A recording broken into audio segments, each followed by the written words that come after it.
Hey guys, welcome to yet another exciting episode of Love Capture Photography. Today's video is the suggestion of an Instagram user named Half-Dot. She's a graphic designer based in London and she's extremely talented. She also does a bit of photography and I have to say that it's amazing. You make sure to check her out. I will leave a link on the description to her profile. Thank you, Half-Dot, for suggesting the video. So to get you started, she suggested a color grading guide for photos and videos. So this is a two-part video and we're gonna go with the photo first. So I have opened here Lightroom, as you can see, and I am in the quick selection module on the library. I have only one picture, which is what you see. So I'm gonna go to the develop tool, and the first thing I need to do is to read my settings on the top right of the screen, because based on those settings I'm going to create my corrections. So I can see that I have 100 ISO, focal length at 30 millimeters, shutter speed 1/250, and aperture of f4. f4 means it's crispy enough, and ISO 100 makes it even better in terms of clarity.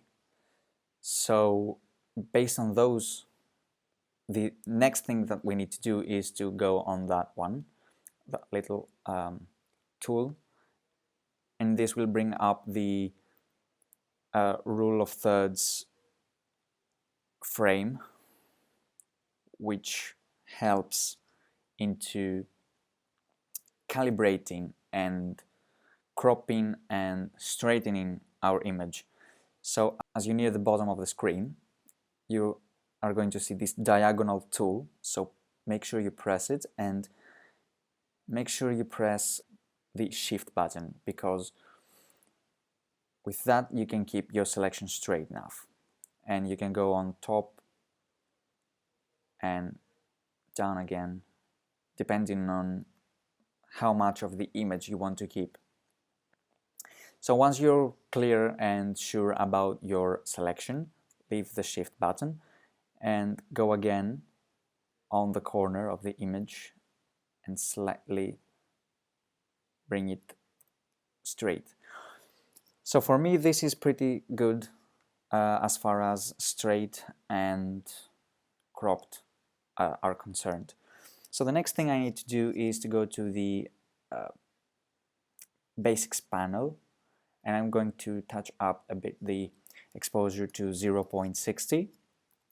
I'm gonna leave the contrast as it is, and I'm gonna go to shadows 100 and highlights -100, and always, no matter what the environment you're shooting in, never go above 36 in the clarity module. Okay, so you can see over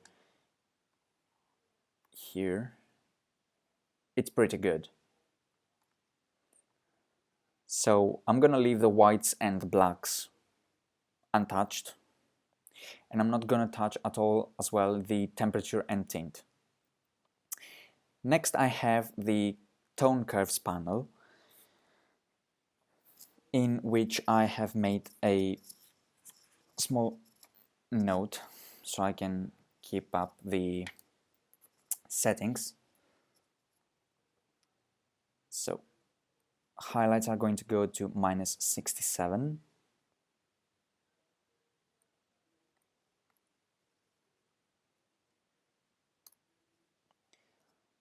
then lights up to 9, +9, +20, it's the shadows, and as for the lights, as for the darks, apologies, -32. So I have opened here the comparison window. Wait, So you can see the before and you can see the after. Someone else would suggest that we can stop here, and it's totally an option and totally up to you if you would like to stop the editing here, crop it a little bit and use it. There's nothing wrong with the image, it's absolutely fine. However, you can do something extra by going to the HSL panel. The HSL panel stands for hue, luminance and saturation. Well, actually the other two is the other way around, is saturation and luminance. So the hue is towards what shift of that color you would like to use. I'm going to demonstrate it just once and then I'm going to zero out the results. So say for example you want to create a green sky, greenish hue. You take the aqua slider to -20 and then for example you start lowering the blue as well to -20 and then there you have a nice turquoise sky. I do apologize if I butchered the pronunciation of the word. The hue, the saturation is how intense that hue you want it to be, and the luminance is how bright or how dark you want it to be. So I'm going to zero them so we can start from the beginning.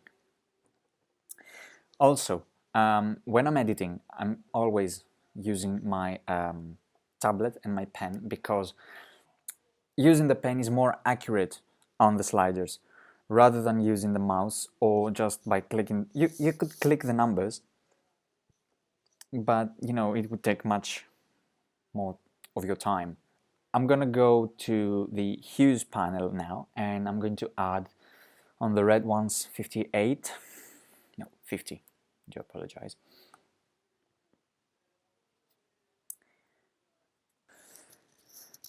So it's going to be -43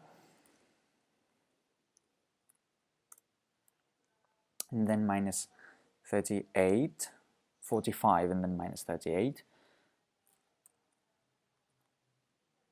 45, -38, and then over here you can see the difference. Here is the highlights are almost blown out and the building has that beige brownish hue, and over to the right you can see that we have recovered most of the blown out highlights and the building has that beautiful brownish color. We're going to leave the green ones untouched and I'm going to go to the aqua, push it all the way over to 100 and I'm gonna go to blue to -31. So we have a greenish sky now. Next in line we have the saturation, which as I said before is how intense you know, how intense you want it to be. So for that one I'm going to have the red ones all the way up, the orange ones to 84, the yellow ones to 100, and I can see that it's very, very intense, so I'm going to lower it down to 53.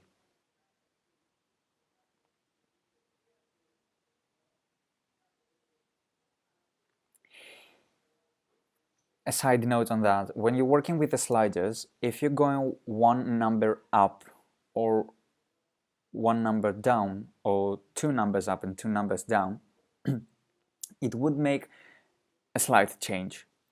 So I'm going to add a bit of green all the way to 50 and then I'm going to go to aqua 100 and blue to plus 11. Next we have the luminance panel, and that determines how bright the colors are going to be. 100, 100, 100. And the blue is going to be minus 45. 65 is too much. Our job is not done yet. We still have that something extra to give, and we are going to give it by using that little rectangular tool, which is the tool for gradient masks. Now, what's with the gradient? Gradient basically, as you can see when I press it, I have again all the basics, including the exposure, contrast, highlights, shadows, whites and blacks. But I also have a few extras such as dehaze, saturation, noise, defringe and sharpness. Now each of them determine a specific characteristic on the image. So what I'm going to do is that I'm going to pick a point here, oops, and I'm going to drag all the way up. So I can see that there is a bit of a haze, so I'm going to go to dehaze and press 0. I'm going to lift the shadows all the way up to 100, and the exposure is minus 73. I'm going to decrease the highlights. I'm not going to touch the exposure at all, but what I'm going to do is I'm going to increase the sharpness by 20%, clarity by 11%,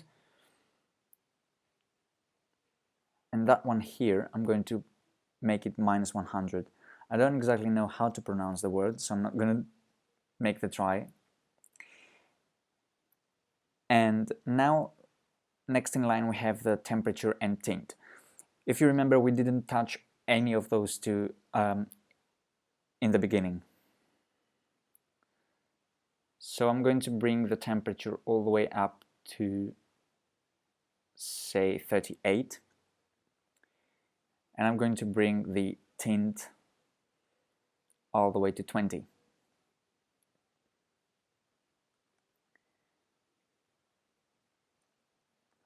Again, for some reason there is this here. When you are putting a gradient mask and you see that section to 100, always make it minus 100. Leave the difference to 57 and increase a bit more of the saturation, sharpness. And maybe you might want to, bring the shadows down to 51. And let's check what's going on up here. Okay. Now that's a preview, so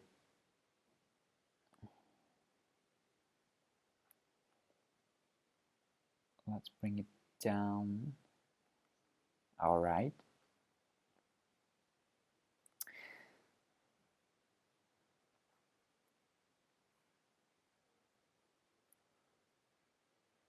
Okay. So, and at this point you press, if you're satisfied with the results that you have, you can press done, and that's your image. Now you can, of course, compare these to before and after. There is a second part on that one, which is in Photoshop. We're going through it in a minute over there. And so what you can do before you close Lightroom, if you don't want to go and do the same all over again, you just go to the presets panel, press the plus and give it a name. Say for example sunset 2. I am not going to save it because, as you can see over here in the panel, so it's over here, mine is over here, it's sunset number 1.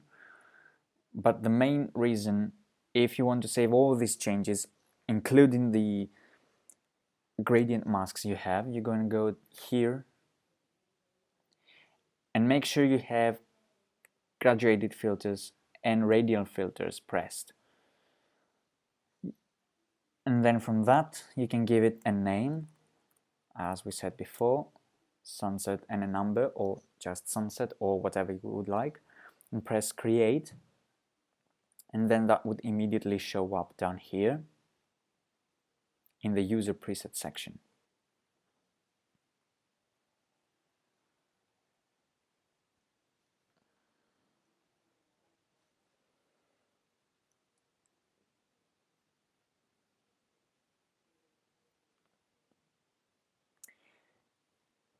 So to open it in Photoshop, see, that one here should be already open.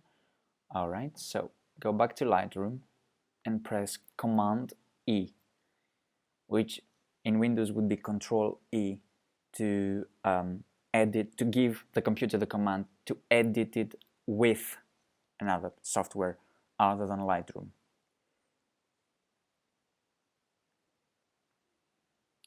You can see the Photoshop is reading the raw format. And now that we are sure that the image is going to open, press Command Q or Control Q to quit Lightroom. Okay, so we are in Photoshop. Over to your right you have your layers, channels and paths. You have your color palette and your swatches. Over here you have your actions panel and you have your toolkit. Over here you have all the tools necessary you want to create or edit your picture. And over on the top you have extra choices. Before you go and make any changes you want, make sure you press Command J or Control J on a Windows PC for duplicating the layer. You need to make sure before you make any changes to press Command J or Control J on a PC and duplicate your layer.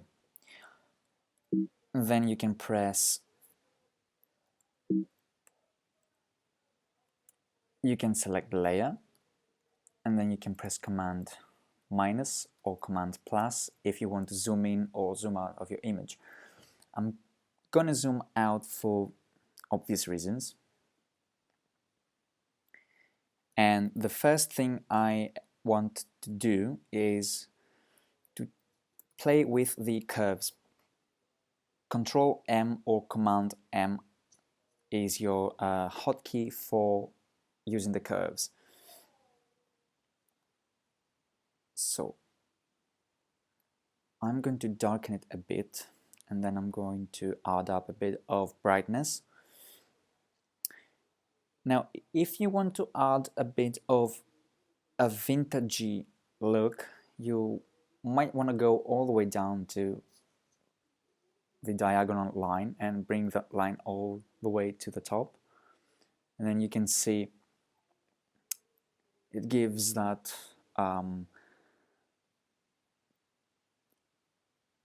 weird look, that vintage look, but we're not gonna do that now, so not gonna touch that at all. So instead we're gonna keep with 2 points. You can lift the shadows if you would like. You can lower them, you can lift the highlights, you can lower them. However, we're gonna keep them right where they are. The next, press OK. The next thing you want to go Command L or Control L, which is your levels. You can bring the levels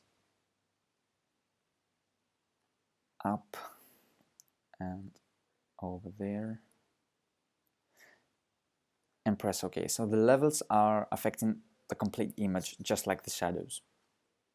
Now, the next thing I want to do is I usually do it, is a bit of dodging and burning. So press O on your keyboard and that tool is going to be selected. Over to the top you have some tools. Over here you have the size of your brush. Over here you have what part of the image you want to affect by dodging or burning. Is it going to be the shadows, the highlights, or the midtones? Then you have the exposure, and then you have the pressure tool, which means that the more you press, the more bright it's going to be. And also you have that airbrush tool, which means that it passes the dodging by not leaving any corners on the brush, not leaving the shape of the brush. So, and of course you want to have selected protected tones, and then you start with brightening a bit the sky.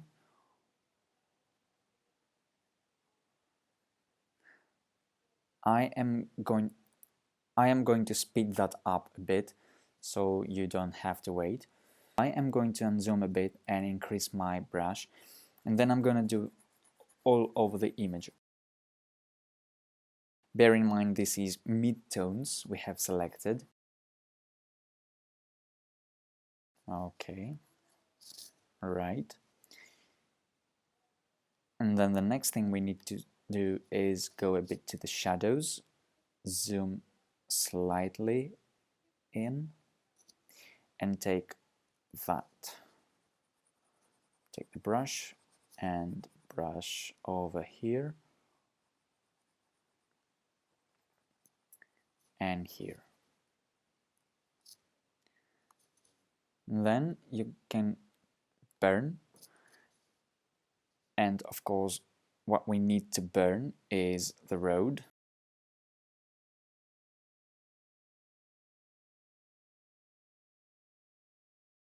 Probably you might have noticed from the beginning that the road and the sidewalks have a bit of trash on them. So what we can actually do is press J and the healing brush is going to come up. Bear in mind that you don't have to press anything else other than simply the healer tool. Then you go and paint on top of the spot you want to hide.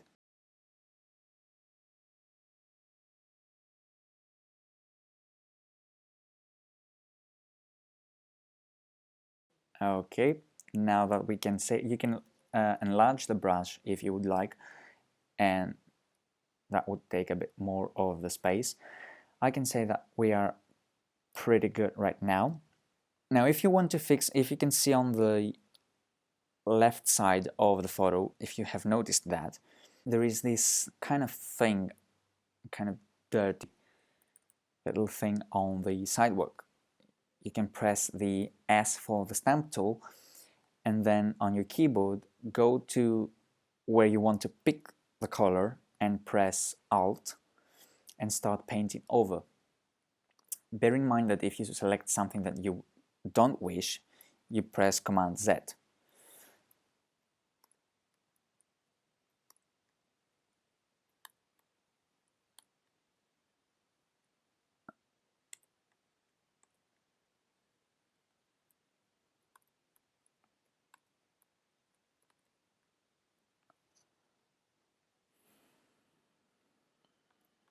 So for example, this is something you don't want to have in your image, or even that one.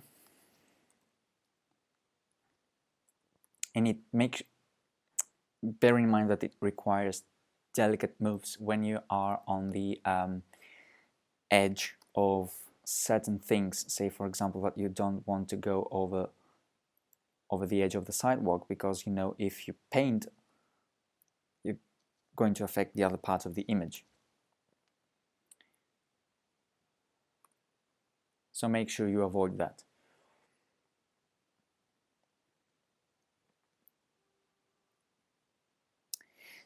So finally, if you are ready and if you have done all your changes, press Command E to merge the layers and press Command Shift S to save the image. Now the dialog box is going to open asking you where you want to save it and in which extension you want to save it. Make sure it's JPG or JPEG, and make sure you want to save it somewhere you will remember where. I have already saved it, if I remember correctly. Let me check that. And the truth is that I don't. But we are going to do it together now. So I'm going to select the pictures folder, JPG, and I'm going to leave it like that for now. I'm going to press save. It's going to Photoshop is going to ask me if I want the maximum settings, in which I say yes, of course. Then I'm going to minimize it. I'm going to the Finder, over to my pictures folder, and at that point I want to open Lightroom so I can help you see the before and the finished product.